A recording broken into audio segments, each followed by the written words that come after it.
Hey, what's going on, everyone? My name is Matt Jarbo. This is Three Buck Theater. And you know, the Purge series has been a very interesting ride ever since 2013 when the first movie came out. It was a very interesting concept. 12 hours, all crime, including murder, is legal. Go have fun. Get out all your rage and all your aggression. And this is during Obama's America, right? I think one of the reasons why the Purge movies have done very well is because of the idea of a cathartic release of just bashing some stuff in. And it's just been an interestingly told franchise. Now it's on a 10 episode limited event series on USA. They just released another Purge last year or earlier this year, I think. And now they're talking about what they're going to do for the finale, right? Apparently this next Purge will be its last, and that ultimately makes sense. But before we jump in, do me a favor and toss a thumbs up on the video. That way I know you guys are paying attention and that you're here to have fun. So it says here that the Purge creator teases next Purge movie will be its last. Going on to say here, in an interview with EW, James DeMonaco, who wrote the films and directed most of them, says here, I have it in my head. I think I'm going to write it. I think it's going to be a great way to end it all. We want to end it all. I think in this one, I'm very excited. When I came up with the idea and pitched it to everybody, they seemed psyched. And I think it will be a really cool ending, how we take this one home. And the thing with the Purge movies it's going to eventually come to an end. They've kind of been like alluding to that in these films anyway, right? Like people are sick and tired of the Purge. They want the Purge to end. They know that the founding fathers or the people in charge are the ones right now using it as a way to kind of keep the poor and impoverished in line. And there's reasons for all of that kind of stuff, right? And obviously it's political, and obviously it ties into a greater theme or a greater message that they're trying to talk about. But how would they end it? Well, I mean, obviously the title is going to be The Final Purge. You know, it's going to be The Final Purge. That's what it's going to be.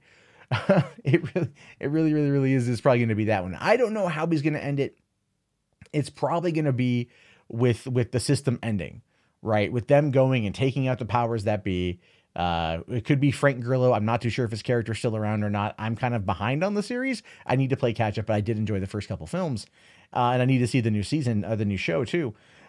So I could only assume that, you know, that's going to be a thing, that they're going to rise up and take out the people in charge, and then officially end the Purge. That when it goes, when those chimes ding at 6 o'clock in the morning on the next day, and all laws are back into effect, that is going to be the last time something like this happens.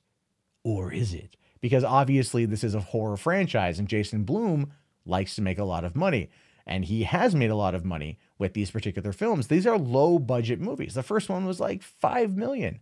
I think the second one was like a little over 10 million. I mean, he spends very little money on these things and grosses an insane amount. It says here that the 4 films, The Purge Anarchy, The Purge Election Year, and The First Purge, have brought in a grand total of $456 million worldwide, with the most recent entry becoming the highest grossing entry in the series. So you're going to wrap it up with what's only going to be the final Purge, and that's going to make horror fans get their complete story, which I think at this point they're really going to like.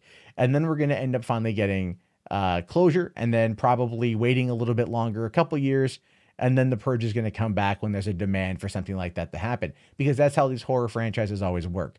But it's interesting to see what James DeMonaco is going to come up with. It's going to be interesting to see how he ends it. It's going to be interesting to see whether or not it ties into the current state of unrest that we find in our country, if it ties into the current political divide. Like I said, this whole thing was created during Obama's America, where there was a political divide, but nowhere near as bad as it is now in many different cases, right? I mean, we watched the Purge play out almost in real time when you get to some of these political protests, where you've got Antifa versus right-wing protesters. And I'm not putting blame on either side specifically. Both have bad actors. Both have people who go there in bad faith. So it can only say to me that they're going to play up the political side of things. And because it's Hollywood, they're probably going to play up more of the liberal side as being the heroes and the conservative side being the bad guys. And that's par for the course. But maybe DeMonaco, maybe he'll showcase that it's all messed up, that the whole system is messed up, and he'll criticize everyone involved in a way that's going to be interesting and poignant.